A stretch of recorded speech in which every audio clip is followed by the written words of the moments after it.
Hello, everyone, and welcome back to the second episode of the mini-series for Tuesday night prelims at Miss America 2023.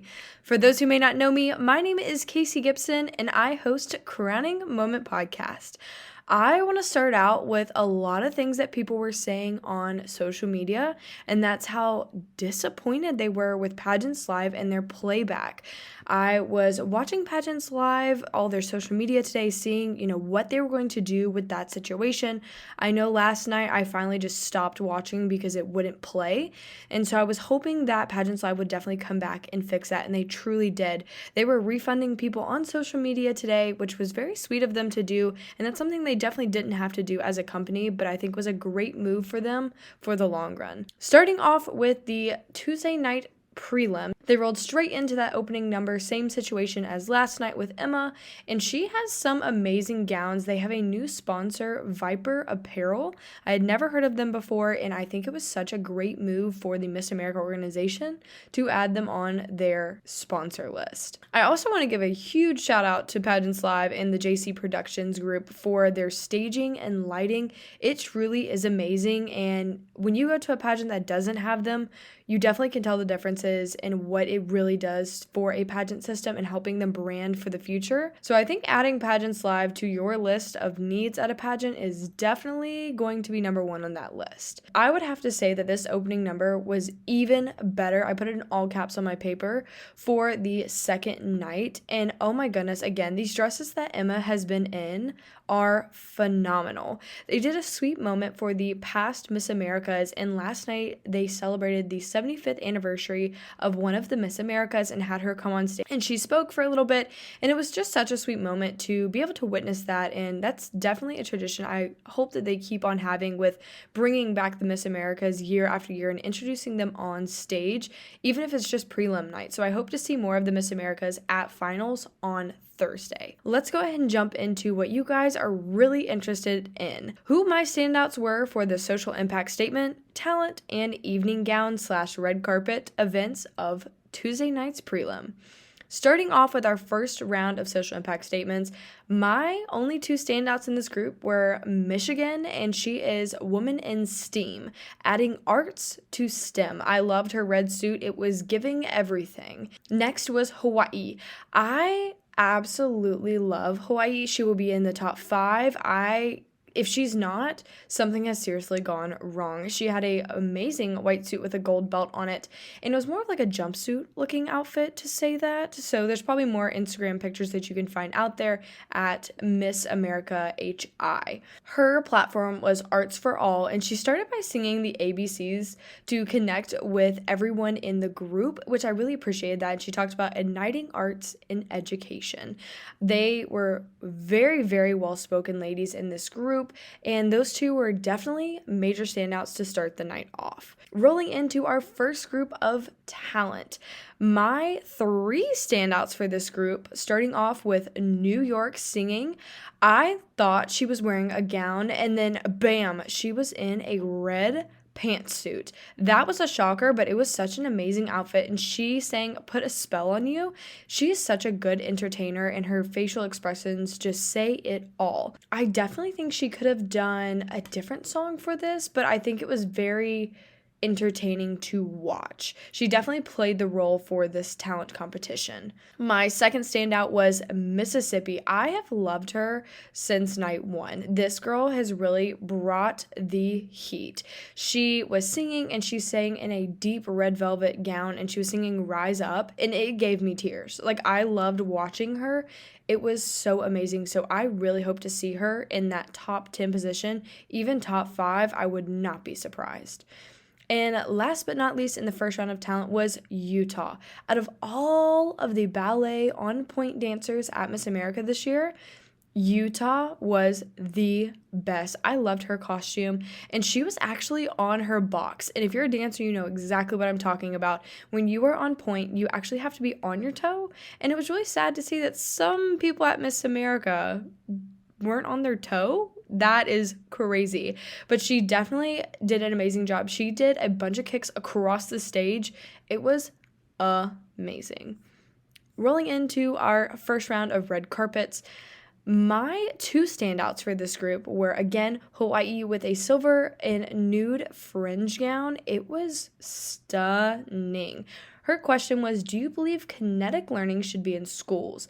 And she talked about how children are 5 times more likely to stay in school with having arts in the room. Again, she was at Teen USA, so she did not come to play. She knew how to prepare for this competition.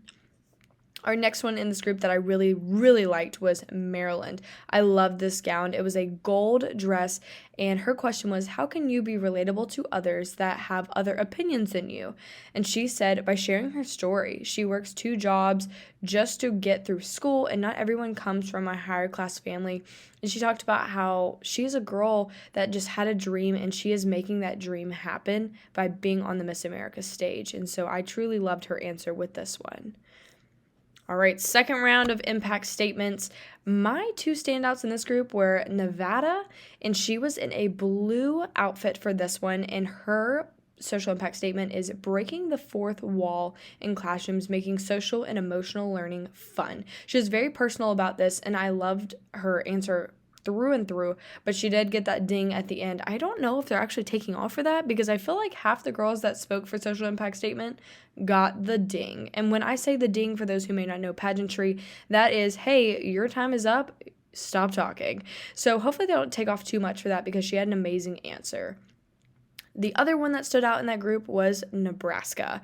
I have really, really, really enjoyed watching Nebraska the past 2 days for prelims, and she wore a black suit with silver detailing on it. Her platform was about abuse and wellness works, and she just had such a great speech for that. It's probably on her Miss America page, so definitely check that out. Our next round is talent. My only standout in this talent group was Miss California. She did a piano talent in this beautiful bright green emerald gown with this open back when it had beading across it. It was beautiful, and she was an amazing pianist, so she definitely got the talent for that group. In our red carpet event, my 3 standouts for this group were Arkansas with a white dress that had a slit in the back and a low V front with silver sides, and her question was, besides awareness and legislation, what can we do to protect kids from predators? And that had to do a lot with her social impact statement.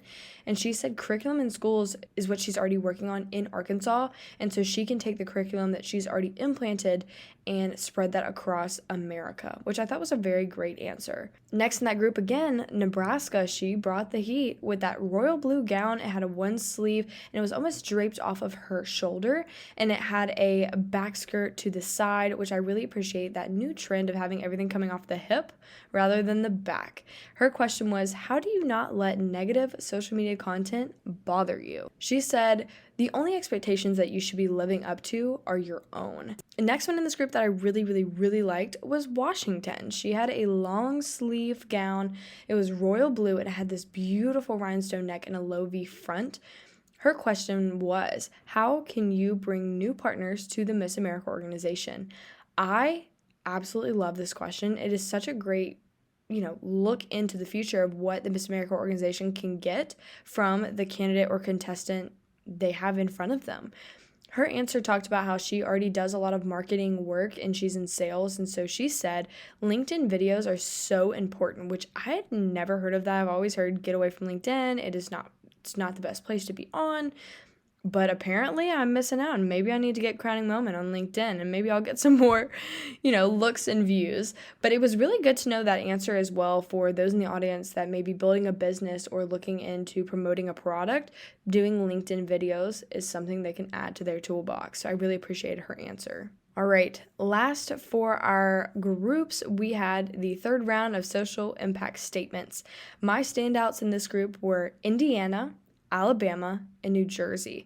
One thing I do want to point out was New Jersey's, hers was about stopping trafficking, and it was such an amazing speech about it, and she showed the hand sign that you can make to help yourself in that situation. I thought that was very educational to show to the audience in case that someone in the audience may be dealing with that, or someone at home can watch and see that sign and they may have not known about it. So I thought that was really great to add into her social impact statement. For our last round of talent, my 3 standouts in this group were Wisconsin, and she was doing a electric violin talent.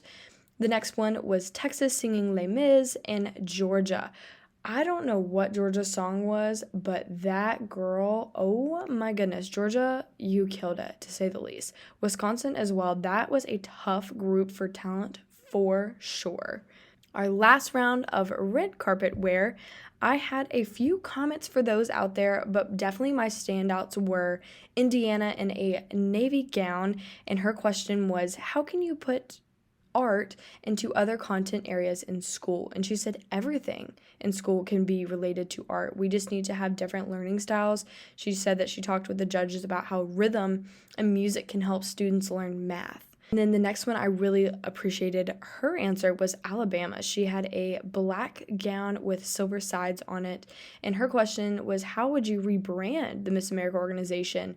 And she said it's important to show what Miss America is, and that's a real woman. She talked about how we need to work on our social media campaigns and partner with those that really show what that true woman aspect is of Miss America. It was a great answer, to say the least. You could probably find that answer on her social media as well, because she used some really good words during that chat on stage. Miss Virginia, I just wanted to bring this one up. They asked her, should they bring back the MAO fitness portion of competition?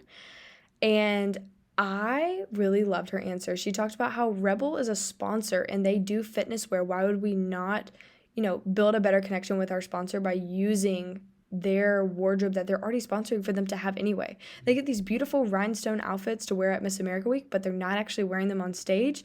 I feel like that's a loss for the Rebel corporation / partnership for them, that Miss America, yeah, they promote it, but they're not actually wearing it during competition. The only ones that wear it are the teens. So I really like that. And she also talked about being healthy isn't being a size 0. Healthy looks different on all shapes and sizes. And I thought that was a really great thing to throw in with her answer. And definitely she had some better words than I could for that one, but definitely check out her Miss America VA account to possibly see if she posts that to her story.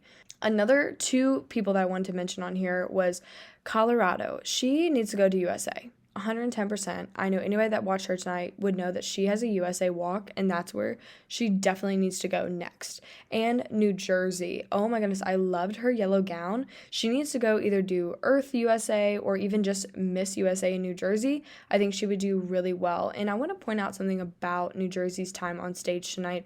They asked her, is there a solution for illegal immigration? And she was flat out honest and said, I don't really have one. I don't have my own solution for it.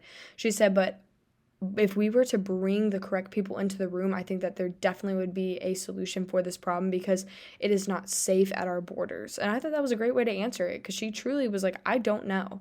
And that's okay not to know the answer for every question. And if you're honest about it, honesty is going to get you a lot further than just faking it till you make it in that situation, because people can see right through that, especially on stage. That wraps up our competitions for the night. I want to tell you who the winners are and then give you a few little things that happened that I noticed. The winners for tonight, the talent winner was Miss Wisconsin doing a electric violin performance. I have loved Wisconsin this whole time. I think that she could easily have a top 5 pool for sure. And then the social impact statement winner was Iowa. I don't know if I didn't listen well or what I missed from this one, but I didn't see this one coming. And it's not that I don't think that she's an amazing woman, because I went back and watched it again. There was just so many good statements that were said this whole night. It's really hard to pick just one. So I'm glad that the judges really saw something in it, and I hope to see more of that at finals night on Thursday. Miss Iowa had stepped on the back of Miss Illinois' dress, and people are saying that's a good queen for picking up her, back of her dress that fell off, but it definitely was an accident, but she totally stepped on the dress. So I'm glad that she did pick it up, because that definitely would have looked very sus if she didn't. So that was a very interesting thing to see hit social media today. But I don't think calling it a hero or being that queen or that girl is the answer. It's, I'm so proud of you for, picking up the mistake that happened that you caused. So I'm going to throw that in there. And then I want to talk about a few other things. Being careful of those that are around you, who's in front of you, who's behind you, because you've spent so much money on these gowns. You spent so much money to get to Miss America. You've all worked so hard, making sure that each and every one of you has your moment. That is how you win as sister queens. That is how you win as a class, is making sure that you give each other your moment to shine. Your moment will come. Just let them have theirs a little bit. If they're in front of you or they're behind you, they'll let you have your moment first. So just definitely be aware of those around you. Another thing was, is too much on stage a good thing or a bad thing? There's been a few contestants this week that I've noticed that have been very extra. And watching them this past year, they weren't as extra as they have been at Miss America. I don't know if it's the excitement or the nerves, but sometimes too much is just too much. And it reads very differently than I feel like they may notice off stage than they do on stage. So definitely an interesting thing to look at to see in person at Miss America on Thursday, to see if I can give you some more updates on that. I also want to say that some of these dresses for walk-ons after the preliminaries are over have been better than their gowns on stage. One of the dresses I absolutely loved tonight, that was a walk-on gown that wasn't her actual gown for competition, was Texas. She wore this amazing vibrant green and it had stoning on the top. I really wish she would have worn that during competition because I think it was just stunning. And I feel like it gave her a little bit more personality than what showed with her actual competition gown. But both of them are very beautiful, and goodness gracious, they looked phenomenal on her. Also, hair and makeup. If you notice on the Miss America social media, the girls are doing their own hair and makeup backstage. I don't know if teams didn't invest in teaching their girls how to do their own hair and makeup before going to Miss America, but I definitely think adding that in their packages for the states is definitely something that they should look forward and put in later on next year for their next girl heading to Miss America. If that's something they have to do, like doing their own hair and makeup, I know at Miss USA a while back, definitely for states for the RPM pageants, Louisiana, Alabama, North Carolina, South Carolina, you had to do your own hair and makeup. Now you can pay an extra fee to have hair and makeup done for you at the pageant, but you're Miss America. You should be able to do, a signature look for yourself. And I know after winning, they'll help you with that. But I think definitely coming into the competition ready for that and not having to learn too much is definitely a good thing. So it makes you seem more independent with competing on stage. And tonight, a contestant wore pants as her evening gown. What are our thoughts on that? I mean, I thought the yellow looked amazing on her. I cannot remember which contestant it was, but she did wear pants and it had a big back skirt off of it and a rhinestone top. So what are our thoughts on that? I don't know, guys. I guess you'll have to check back tomorrow and to see what happens at the Miss America competition for 2023.